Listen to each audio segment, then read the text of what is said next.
Actualmente vivimos conflictos profundos a nivel mundial que están poniendo en cuestión la hegemonía que tuvo Estados Unidos durante todo el siglo XX. Pero ¿cuáles son las consecuencias de esta coyuntura para América Latina? Acompáñenme a reflexionar sobre esto en este programa dedicado a la situación de nuestro continente en la disputa de los mercados y el control político global.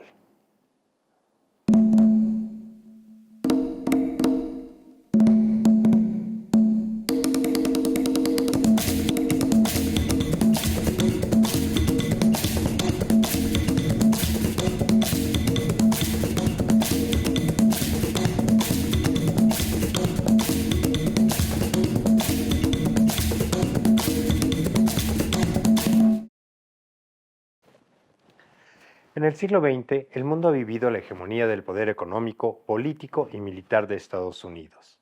América Latina era considerada, a partir de la doctrina Monroe, su patio trasero. Mientras la región le aportaba petróleo, minerales y otras materias primas a la industria estadounidense, también le servía como territorio para su seguridad nacional. Simplemente en América Latina, Estados Unidos tenía instaladas más de 76 bases militares. La situación se ha modificado recientemente con el ascenso de otras naciones que le están disputando el poder a Estados Unidos en múltiples sectores. Al respecto, platicamos con Darío Salinas y John Sachs Fernández. Estos conflictos que aparentemente son distantes o equidistantes o que se ubican uno respecto del otro en las antípodas prácticamente de la geografía política, están interconectados. Yo quiero señalar dos de los grandes conflictos no resueltos para infortunio del tiempo político que vivimos y particularmente de los pueblos que los sufren.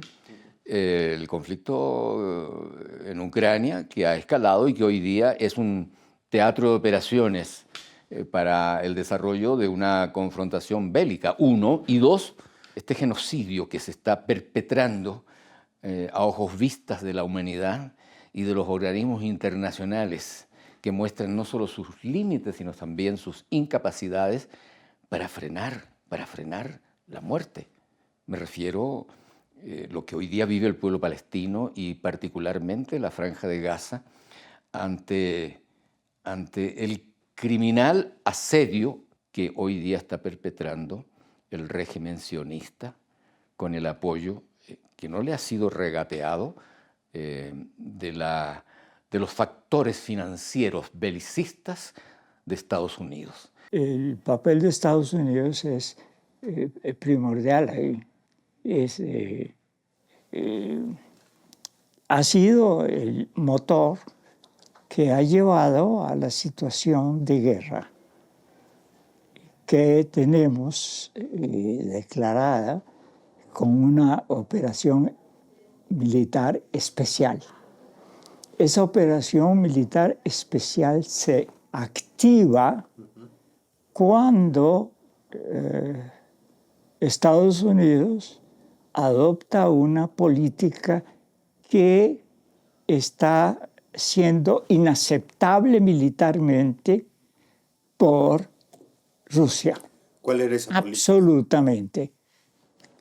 Andar dando de codetazos por todo lado y generando conflictos e intervenciones de corte militar continuamente. Es decir, realmente siendo un provocador.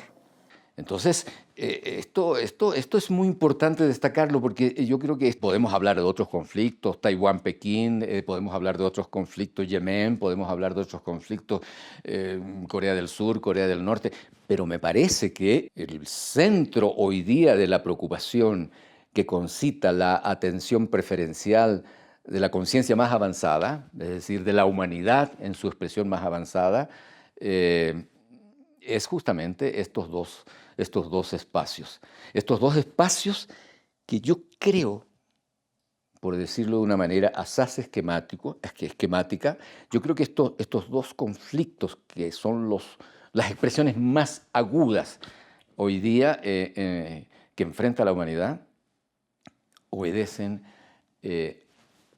a esta tensión que se va produciendo, que se sigue produciendo, que se sigue desarrollando entre las pretensiones unipolares, encabezadas fundamentalmente por la política de Estados Unidos y sus aliados principales, el Pentágono y sus ecos en otras partes, perdón, la OTAN y sus ecos que se reproducen en otras latitudes del mundo, frente a un proceso todavía difuso, multiforme, pero que va diseñando un nuevo orden internacional y también un nuevo entramado de factores económicos, tecnológicos, financieros, etcétera, hacia la configuración de otro orden que hoy día en los análisis, en la opinión pública, se asume como un orden multipolar. En el 89 se declara el fin de la Guerra Fría, se declara. Sin embargo, se ve que Sí. sigue habiendo Sí. un enfrentamiento, una confrontación muy vívida. Intensificándose. ¿Cuál es el peligro para la hegemonía de Estados Unidos, de Rusia y, desde luego, podríamos incluir ahí a China, a la India, al bloque que se está gestando actualmente? Es un problema muy grave por ser un hegemón en crisis hegemónica. Y crisis de Estados Unidos. inseguridad y militarización, desafortunadamente, mayor militarización y mayor acoso estratégico a Rusia. Y eso es lo que está haciendo. Y hundiendo al mismo tiempo, porque eso ni a nivel económico ni a nivel estratégico reditúa a Estados Unidos. Todo lo contrario, pero está en una línea de lo de ayer fue ya una locura. Le declara la guerra a China, le declara la guerra a Irán y le declara la guerra al mundo entero, prácticamente. We are devoted to the defense of Israel. We will support Israel. We will help defend Israel, and Iran will not succeed. Thank you very much. El avión se abalanzó sobre el objetivo antes de que alguien pudiera darse cuenta de sus intenciones. Desde la carlinga del biplano descendieron unas formas alargadas, sujetas a paracaídas que, impulsadas por la fuerte corriente de aire que provocaba la hélice, se extendieron a lo largo y ancho de Miami Beach, en Florida. El bombardero se sentía muy satisfecho. Acababa de lanzar su carga publicitaria de barritas de caramelo Baby Ruth directamente sobre el objetivo. Tenía 13 años de edad, y esta operación publicitaria era su primer vuelo. Desde aquel instante quedó cautivado por la aviación. El muchacho se llamaba Paul Tibbets. Más tarde, fue piloto de prueba y uno de los primeros estadounidenses que luchó en la Segunda Guerra Mundial. 17 años después de haber bombardeado Miami Beach con barritas de caramelo, se vio inmerso en una misión mucho más espantosa que todas cuantas había llevado a cabo en combate. Me llamaron para participar en la misión de la bomba. Me dijeron que iba a destruir toda una ciudad con una sola bomba. Era algo para pensarlo. En mi organización trabajaba un asesino, 3 hombres culpables de homicidio sin premeditación y varios criminales. Todos ellos habían escapado de prisión. El asesino estaba condenado a cadena perpetua. Los 3 hombres culpables de homicidio cumplían condenas que oscilaban entre los 10 y los 15 años. Después de haber escapado, se alistaron con nombres falsos. Todos eran técnicos habilísimos, sobre todo verdaderos artesanos de la fabricación de herramientas y matrices. Eran hombres formidables en sus respectivas profesiones. Sí, realmente formidables. Y los necesitábamos. Les dijimos que si no causaban molestia, tampoco las tendrían por nuestra parte.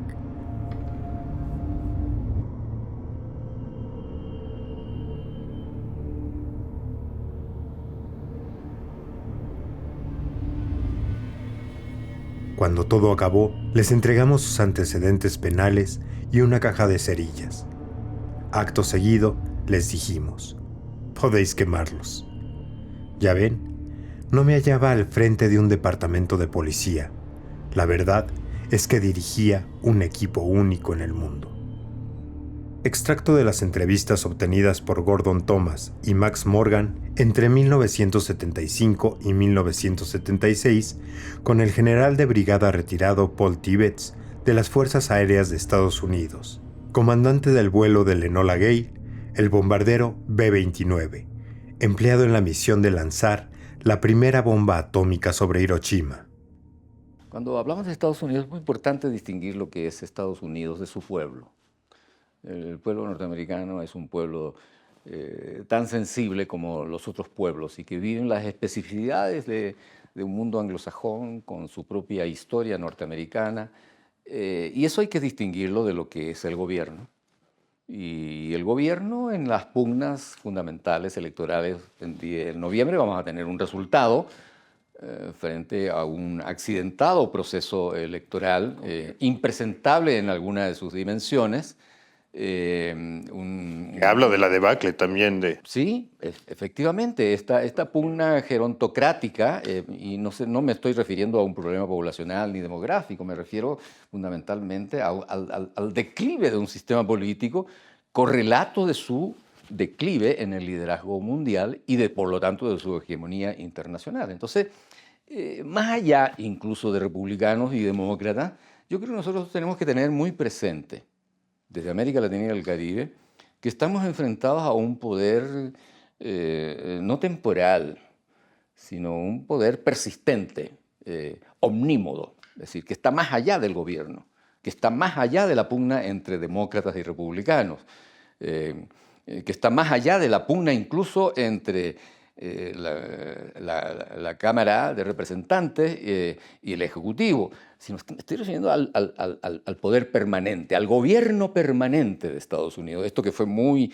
difundido en su periodo histórico por los documentos de Santa Fe, tienen una plena vigencia para entender. O sea, hay un gobierno permanente que más allá del resultado de noviembre, que sí nos interesa, por supuesto, pero más allá del resultado de noviembre, es el desafío fundamental para la estabilidad del mundo, es el desafío fundamental para el entendimiento de los organismos multilaterales, es el referente fundamental para replantearse lo que significa el respeto y la soberanía en el mundo, en este tiempo político que nos toca vivir. Y ese poder omnímodo está estructurando en su densidad y no necesariamente con un rostro evidente los grandes intereses de la maquinaria industrial, bélica, armamentista, mediática, cibernética y de espionaje hoy en el mundo.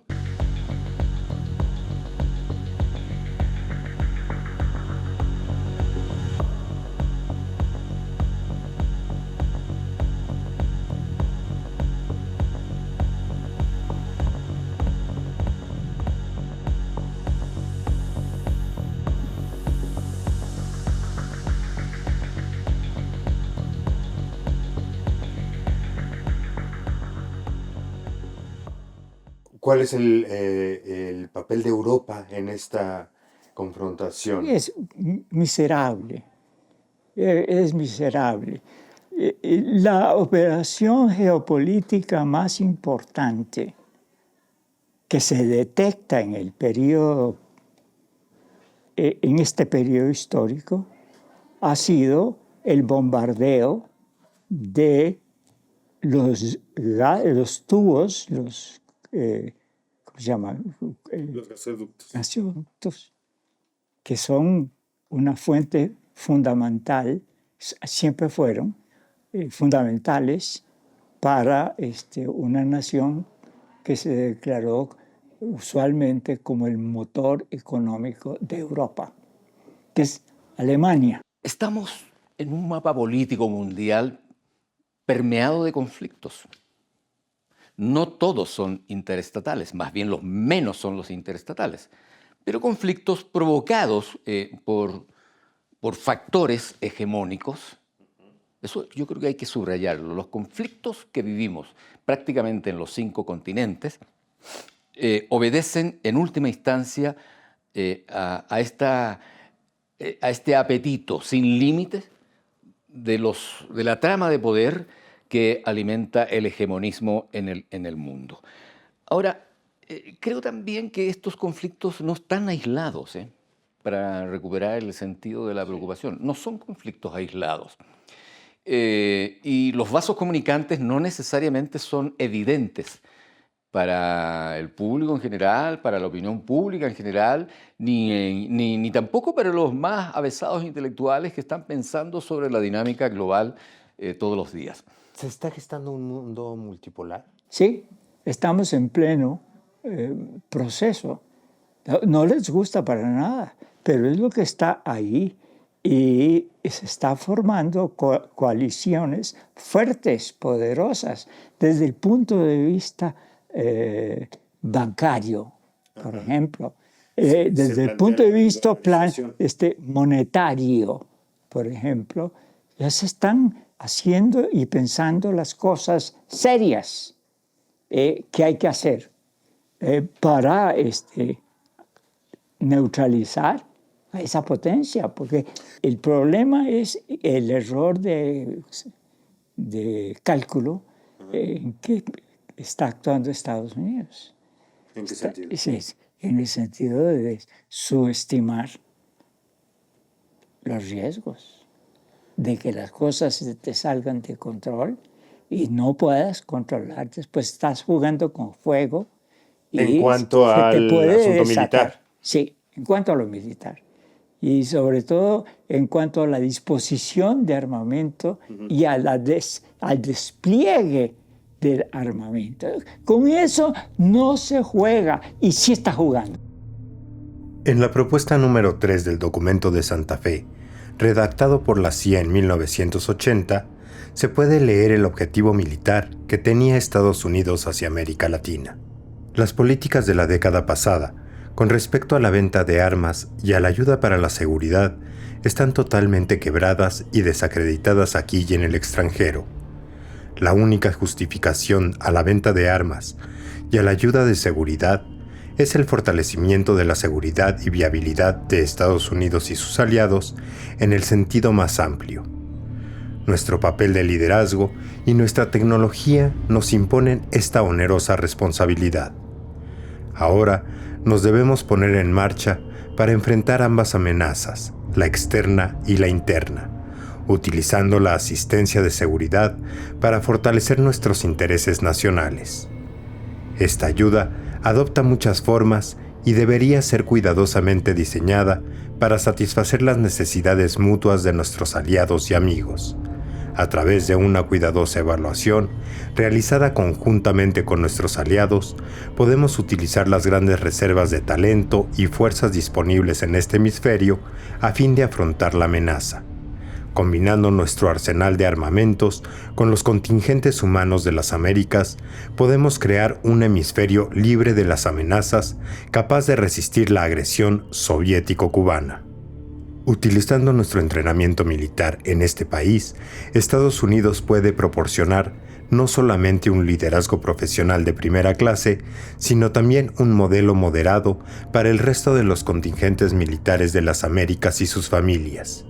Viviendo en Estados Unidos y observando nuestro proceso político en acción, los líderes militares de este hemisferio podrán volver a sentir respeto y admiración por Estados Unidos. Las ventajas militares, estratégicas, que se ganarán gracias al entrenamiento, al equipo y a la logística comunes son obvias. Mientras se esforzaban heroicamente por conseguir esto en la OTAN, la administración Carter ha destruido sistemáticamente todo intento de cooperación y comunidad en este hemisferio. Esta política debe revertirse. Entonces, ese es el poder omnímodo y ese es, por lo tanto, el desafío mayor, que no es fácil de escudriñar ni desmontar, porque es un poder, valga la redundancia, tan poderoso, cuyo rostro no se advierte, pero que está presente en las dinámicas del mundo.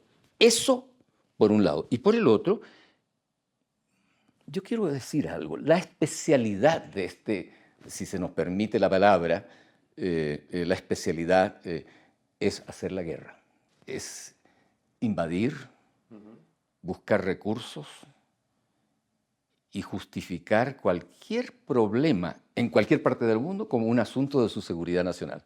¿Qué papel tiene Israel en Es un gran, proceso? es uno de los principales líderes de ¿qué diría yo? Genocidio. Lidera en genocidio. Y lidera en genocidio y está dando la demostración en el genocidio. Avala el genocidio de la población. Sí. Económicamente también es muy importante, por ejemplo, en la Bolsa de Valores de Estados Unidos. Exactamente. Y tiene un gran impacto dentro de Estados Unidos. Ese poderío, y con esto quiero terminar este pedazo, se ha dedicado en los últimos lustros a hacer la guerra. En todas partes. Y donde no pudo hacer guerra, amenazar con invasiones. Y durante estos lustros, mientras Estados Unidos desarrollaba su poderío bélico, que además es un gran negocio, otras áreas del mundo mostraron al poderío Atlántico Norte que ese no es el camino para el desarrollo de la humanidad. Le hace China, mientras Estados Unidos hacía guerra, donde pudo hacer la guerra, como en el Medio Oriente,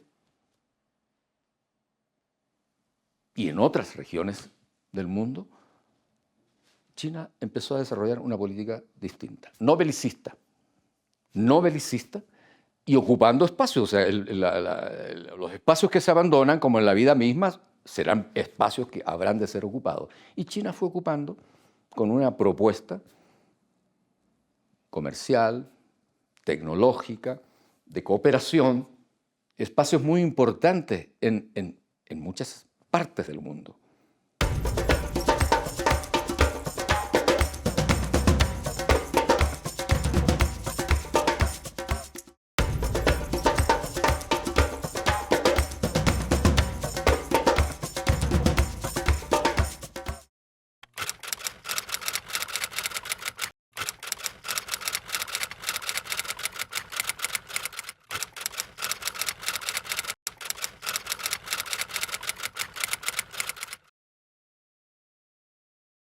A partir de 2010, se creó una asociación de países que están construyendo un polo alternativo, los BRICS, iniciales de Brasil, Rusia, India, China y Sudáfrica, al cual se han ido incorporando otros países como Egipto, Irán, Emiratos Árabes Unidos, Arabia Saudita y Etiopía.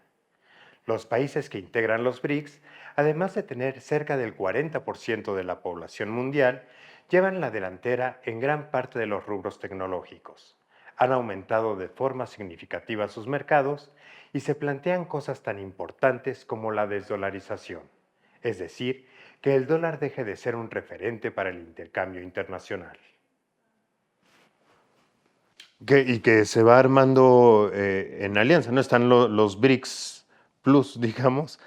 ¿Nos puedes explicar un poco cómo se va conformando este nuevo bloque y cuáles sería la política de alianzas? Los BRICS se fueron configurando justamente como una salida frente al conflicto, bajo la concepción de que la beligerancia y el belicismo no son los instrumentos para la convivencia mundial. Y implican propuestas económicas. Implican efectivamente componentes muy, muy importantes. Hoy día, bueno, solamente la sumatoria estadística de los BRIC ya supera a la sumatoria estadística en sus variables macroeconómicas fundamentales al G7. Ya lo supera. Entonces, no solo en términos demográficos, poblacionales, económicos, financieros, y en términos también de diseñar un mundo distinto. Y eso es muy importante, de diseñar un mundo, de configurar una nueva relación geopolítica fundada con otros parámetros de referencia. Creo que nosotros cometeríamos un grave error de apreciación si eso mecánicamente tratemos de entenderlo bajo el diseño de la Guerra Fría. No tiene nada que ver. No tiene nada que ver. Es un nuevo mundo el que se está configurando. Mucho más allá de la Guerra Fría, mucho más allá incluso de los propósitos del unipolarismo encabezado por Estados Unidos y sus aliados como la OTAN. Incluso más allá. 历经国际风云变幻，中拉关系已经进入平等、互利、创新、开放、惠民的新时代。中拉友好历久弥新，深入人心。 Hay que reconocer la seriedad de respuesta, sobre todo de Putin y de Rusia en general. Creo que ha sido una respuesta inteligente de ver cuáles son, asumiendo lo peor. Y vino lo peor. Y empezaron a sostenerse. ¿Cuántas sanciones le asignan a Rusia? Son cientos de ataques de guerra económica. Es guerra económica, eso se llama guerra económica. Y amenazando a los otros. Es decir, está en crisis, pero está cometiendo errores. Y está cometiendo errores costosos a nivel bancario, a nivel monetario. Entonces, ahí están actuando los BRICS. Es una coalición. Y es una coalición que tiene nada menos que los ingresos de los principales o de uno de los principales fuentes de petróleo del planeta. Y el petróleo es necesario como mecanismo, solamente como mecanismo de transición a otra fuente. Nadie quiere que el colapso climático, porque dicen cambio climático, el término no es cambio climático, es colapso climático, porque no se ha hecho nada para controlar las emisiones de gases de efecto invernadero. John, ¿tú ves en un futuro una alianza, un estrechamiento de la alianza entre los BRICS y América Latina? Yo trabajaría mucho por eso, absolutamente. Creo que es necesario. Absolutamente el mejor camino está por ahí. Y esta revolución, lo que tenemos es una gran transformación. Y hay un libro famoso que se llama La Gran Transformación. Es parte de una gran transformación histórica que hay que llevar. Yo me acuerdo en Italia, en Francia, el movimiento de la población es espectacular porque se hace por la vía de trenes. Ya se cerraron las puertas de la aviación. No, está en operación como de costumbre. No hay cambio mayor, no hay regulación. El clima sigue aumentando y la capacidad para poder tener incidencia para bajarle al clima, al crecimiento de la atmósfera, tiene el riesgo de terminar. Eso quedó muy claro en esa gran reunión que hubo del panel intergubernamental del cambio climático de la ONU. Creo que quedó muy bien, muy explícito la ciencia que ampara ese sistema. Estados Unidos va a sacar las garras al respecto, ¿no? No es fácil perder esa hegemonía que ha tenido durante tanto tiempo.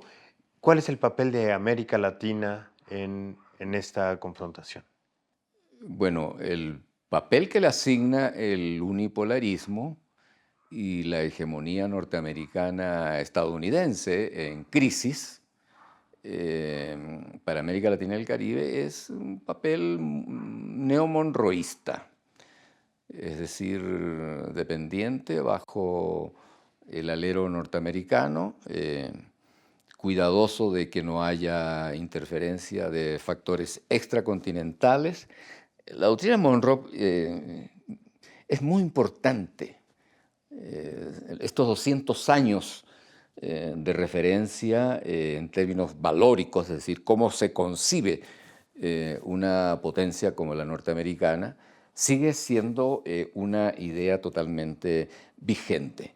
El considerar a América Latina bajo este epíteto tan humillante de considerar a la región del río Bravo para abajo, incluyendo el Caribe, como el patio trasero, entonces eso sigue vigente. Los Estados Unidos considera América Latina en una forma muy distinta. Para ellos, estos no se llaman naciones. Yo he visto algunos textos del Departamento de Defensa de Estados Unidos que dice depósitos de tal cantidad de... Y entonces te dan aluminio, todos los recursos estratégicos, pero se les considera depósitos. Punto. Nada más. A ellos no les gusta la noción de un Estado nacional, funcional en América Latina. No. Ellos prefieren que se disgregue y se desmantele el aparato si no está dañando, si está dañando o no. Efectivamente, nosotros hemos visto en América Latina en el reciente periodo, a propósito de la pregunta, que yo creo que es muy importante subrayarlo, aunque sea de dominio público, las reiteradas visitas de quien preside el Comando Sur hacia nuestra región. ¿Por qué? ¿A qué obedece? Estuvo en Colombia, estuvo en Guatemala, estuvo en Honduras, estuvo 3 veces en Chile en pocos meses, estuvo en Argentina, en la Patagonia, estuvo en Brasil. Hay que preguntarse qué significa, porque el ropaje es un ropaje de cooperación, pero el instrumento del Pentágono, sus referencias, su matriz geopolítica y su proyección no son buenos augurios para una región como la nuestra, que tiene 2 grandes referentes. I really appreciate being able to come here to Colombia, a very, very important, our #1 security partner in the region, and to be able to see the military forces is very, very important. And I'm happy to report that we are doing that, and the work that we do together with our security relationship gets after and counters those adversaries and those malign actors. En México, el Tratado de Tlatelolco, una región libre de injerencias en términos de neutrones y de baterías capaces de provocar el término de la humanidad, y también en CELAC, es decir, en el 2014, en la Declaración de La Habana, es muy importante. Esta zona, esta región compuesta por cerca de 700 millones de habitantes, bueno, es una zona de paz, y eso tiene un valor. Eso tiene un valor que hay que reivindicar frente a la amenaza injerencista como la del Comando Sur, pero que no solamente es la del Comando Sur. Está el Comando Norte, que sí sabe ofrecer 2 cosas. Instalar cooperación en el campo militar, como lo ha hecho, y en todos los campos, en realidad, como lo ha hecho recientemente en Ecuador, aprovechando el declive de la correlación de fuerza democrática en el Ecuador, No le bastó con recuperar Manta. Hoy día es prácticamente, en términos de cooperación, dueño de los criterios favorables para Estados Unidos, el Ecuador. Es una situación muy preocupante y muy triste a la vez. Pero yo quería señalar, o sea, ofrece dos cosas. Ofrece cooperación, ofrece seguridad, con una impronta belicista que produce horrores, y también lo inocultable en el sentido de ver que América Latina tiene recursos. Venezuela es un caso Ejemplo, cercano. muy cercano. Eso. Es una barbaridad. Es una guerra contra una nación que no les ha hecho nada. No les ha hecho nada y le imponen unas sanciones dirigidas a la población, dirigidas a crear ahí una reacción muy fuerte de la población contra ese gobierno. Y entonces, bueno, la población no se ha dejado. La población no se ha dejado y ha hecho toda una serie. Todavía son graves las consecuencias, porque hay que oír al ministro, es que no me acuerdo el nombre, pero lo respeto muchísimo, el ministro de Economía del gobierno venezolano, diciendo, esto está dirigido a esta población pobre para generar descontento con este gobierno. Y efectivamente de eso se trata. Y no tienen corazón ni alma. No les importa. ¿Se podría hablar de una reactivación del Comando Sur de Estados Unidos? Sí se puede. Este conflicto, sí se puede. Después de lo que fue la Operación Cóndor. Absolutamente. Absolutamente. Mandan a una mujer general a guiar el Comando Sur. Sí. Y el Comando Sur pues, es uno de los ejes centrales de política de Estados Unidos hacia América Latina. Es militar. Y la militarización es la riesgosa carta que está jugando Estados Unidos también. Es peligroso, muy peligroso. Insisto, no hay nada más peligroso que un hegemón en crisis hegemónica. Y bueno, pero ahí tiene mucho que ver el juego del Comando Sur. Argentina es otro caso complejo. Estaba a punto de entrar a los BRICS y con Milei da un paso para atrás. Claro, la diplomacia. El otro día, ¿a quién oí? Era un funcionario estadounidense diciendo, es que ya se les olvidó, afortunadamente, que existe una diplomacia de doble track, two-track diplomacy.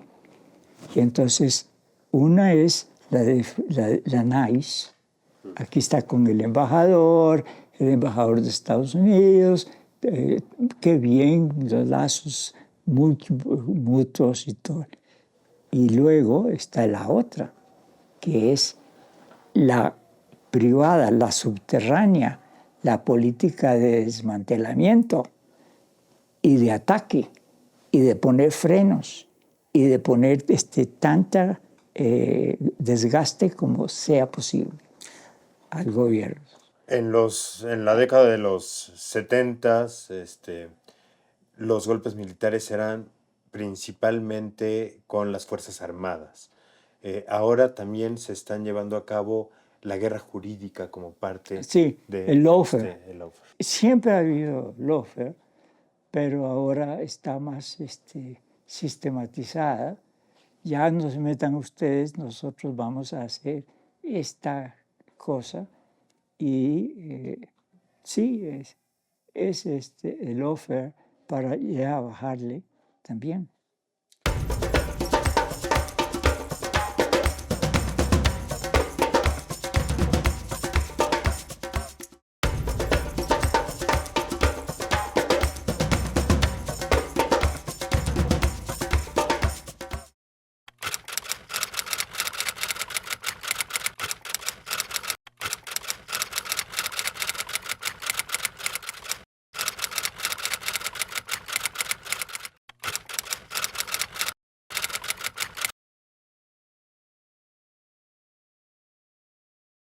Esta disputa no es ajena a América Latina, y aunque algunos países se han acercado mucho a los BRICS, Estados Unidos sigue tratando de controlar los territorios de la región. Acerquemos la lupa a lo que está pasando en los diferentes países de nuestra América. ¿Cuáles son los escenarios posibles y cómo es que nuestro continente se va acomodando al nuevo orden multipolar que se está conformando? Con este panorama de América, México está geográficamente en un lugar muy complejo, frontera con Estados Unidos. ¿Qué implica para México en la proximidad con el vecino del norte? Implica mucho, implica mucho. ¿Y Sí. qué dificultades tiene en Lo- relación sí, yo a creo esta que situación, México ¿no? hoy por hoy para mirar el escenario actual, México hoy es un referente extraordinariamente importante para el sur global, y para fortalecer los vínculos históricos y de cooperación actual ante los desafíos compartidos. Me parece que en el último periodo, yo pienso que la política exterior de México ha sido una política proactiva, eh, eh, cuidadosa, respetuosa, y me parece que eso tiene eso le da una enorme fuerza diplomática y moral para trabajar conjuntamente la agenda de la región en temas tan delicados como el tema migratorio, en temas tan delicados como el tema de la cooperación en materia de seguridad y narcotráfico, sin perjuicio de los otros temas que son parte, digamos, ya de agendas compartidas como las agendas bilaterales en comercio con Estados Unidos, pero me parece que el espectro de la política exterior de México hoy día es extraordinariamente importante para la región en su conjunto. Yo creo que hay una buena recuperación de la mejor tradición de política exterior, hay una buena recuperación ayornada para los desafíos y las preguntas de este tiempo, desde Juárez, desde la doctrina Estrada. Actualmente me refiero a los propósitos actuales y la conducta real de América Latina ante nuestros países y los lazos que en términos muy reales. Hay un texto que estuve revisando ayer que se llama La política económica mexicana, asunto de seguridad nacional. Así está. Entonces el autor es un alto funcionario y está diciendo, bueno, esto es el paso previo a una declaración de uso militar. Entonces está haciendo amenazas en ese sentido. ¿Tiene alguna relación con esa seguridad la decisión de que, por ejemplo, la Guardia Nacional tenga un mando de las Fuerzas Armadas de nuestro país? Yo no puedo, no tengo la información para contestarle la pregunta. Es muy difícil que se sepa.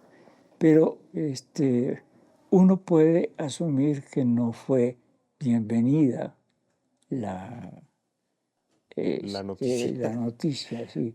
El otro asunto central es que México, los neoliberales la herencia neoliberal es brutal todavía. Nos quedamos sin bancos mexicanos. La banca no es propia, la banca es el Banco Internacional. Pero ahora ya hay 2.400 o 2.200 sedes del Banco del Bienestar. Y eso es una cosa estupendamente importante, que está funcionando.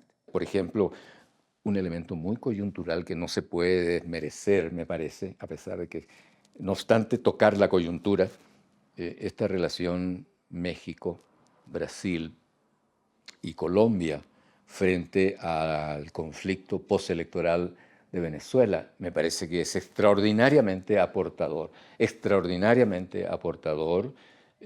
cuidadoso, donde abre posibilidades de distensión y de solución. Incluso si miramos específicamente la coyuntura, lo que los grandes adversarios, los principales adversarios de la revolución bolivariana, cuando en un principio desconocen y dicen que desconocen las elecciones y reconocen el resultado que supuestamente favoreció a la oposición. Bueno, después de la mediación y después de generar una interlocución política y diplomática con señales hacia la OEA, también esto se ha ido ligeramente modificando. No quiero decir que los desafíos hayan desaparecido, pero se han ido modificando. Y el papel de México, Colombia y Brasil juegan y están jugando y han jugado frente al conflicto epidérmico postelectoral venezolano, que ha sido un conflicto de grandes proporciones, porque ahí hay un referente geopolítico, geoestratégico. Pero estos tres países, con sus respectivas políticas exteriores, Itamaraty, Petro y México, efectivamente han creado un escenario no confrontacional. Me parece que es un ejemplo extraordinario para responder a tu pregunta de qué está haciendo México hoy. ¿Hay alguna posibilidad, y es importante plantearse actualmente la integración latinoamericana, cosas como Mercosur, UNASUR? Es lo más conveniente tener apoyos. La política se orientó hacia el ingreso subordinado de México. Lo negociaron los neoliberales, los gobiernos anteriores, con el Tratado Norteamericano de Libre Comercio. Pero el Tratado Norteamericano de Libre Comercio responde a una tradición imperialista muy conocida. Desde el Imperio Británico se sabe, se conoce, que da facilidades comerciales a sus ex colonias, pero para mantener la tutela sobre ellas. Y eso es lo que es el North American Free Trade Agreement. Eso es lo que es. Un instrumento de tutelaje, dando algunas ventajas comerciales a los integrantes de eso, pero es para que sean obedientes. Y así es como ha funcionado. Y así es como sigue todavía funcionando. En el caso de México, ese es uno de los asuntos importantes. Entonces sí se necesita mayor apoyo en América Latina de la comunidad de estados de América Latina. Ya hay una comunidad de estados de América Latina, ha tenido reuniones, yo he asistido a algunas de esas reuniones como no como invitado, sino como parte del público, y es muy importante esa instancia. Y se le trata de bloquear aquí o allá, pero hay que tener la mejor defensa de América Latina es la población de América Latina. Y eso es lo que hay que entender, que no es una cuestión de simplemente de gobiernos, es una cuestión de la población. Y les da pánico tener trenes en América Latina. Yo siempre me ando quejando, yo quisiera un tren para ir a Buenos Aires y no se puede. Y estamos en pleno siglo XXI y no se puede. Parece un viaje a Marte o algo así. Con los trenes? ¿Ah? ¿Por qué ese temor a los trenes? Porque transporta grandes cantidades de población, a miles de personas en uno u otro lado.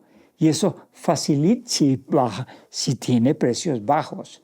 Y lo logra, si económicamente sí baja bien los precios. El movimiento de la población es importante. A mí me impresionó cuando visité Europa los trenes repletos de gente.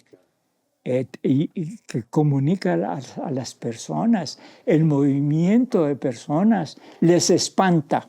Parte del Y es parte, claro, miedo es, a los trenes, ya eso de los trenes, porque es una población que no se puede montar a un avión por lo caro que es. Entonces, si te populariza el viaje de Argentina a México, de México a Argentina, o a Caracas, Centroamérica, que también y está Centroamérica. migrantes, Por ejemplo, migratorias, López Obrador ya dejó abierto ahí un camino para tener una comunicación directa con Guatemala, ferrocarrilera. Bueno, eso es lo que debe practicarse, pero rápido. Hace tiempos que debió hacerse eso. Hace tiempos que debimos de haber tenido ya las naves construidas en México para ferrocarriles de alta velocidad. Eso es absolutamente necesario si se quiere sobrevivir. John, Y nada de automóviles.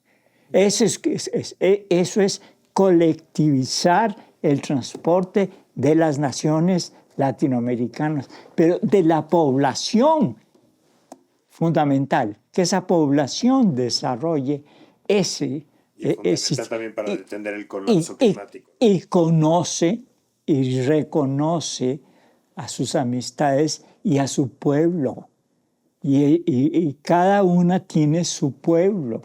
Es un pueblo que ha sido sistemáticamente atacado brutalmente. Se les ha negado todo, hasta la alimentación básica a los recién nacidos. Por favor, eso no se vale. No cabe duda que estamos viviendo el debilitamiento de Estados Unidos como potencia hegemónica a nivel mundial y presenciando la emergencia de un mundo en el que el poder económico y político tendrá múltiples actores. ¿Cuál es el lugar que tendrá América Latina en este panorama? Pensar y repensar esta y otras preguntas abordadas en este episodio se vuelve de suma importancia en un momento internacional de guerras y genocidios como el que estamos viviendo actualmente.